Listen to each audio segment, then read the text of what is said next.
శరీరమునకు ఉండేటటువంటి సౌష్ఠమము తరిగిపోతుంది.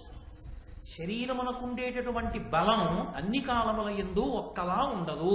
శాస్త్రమే చెప్పేసింది ఆ మాట. విపరిణీయతే, సంధిబంధములు సడలిపోతాయి.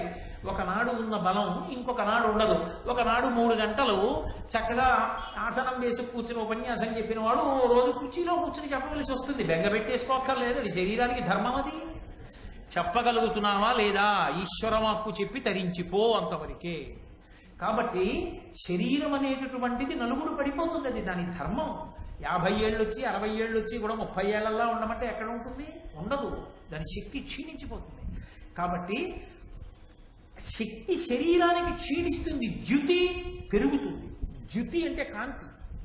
కాంతి ఉపాసన ఎంత పెరుగుతోందో, భగవద్భక్తి ఎంత పెరుగుతోందో, ధర్మం ఎంత పెరుగుతోందో, కాంతి అంత పెరిగిపోతుంది. అందుకే బాహ్యాలంకారమునకు ఆ ద్యుతికి సంబంధం ఉండదు.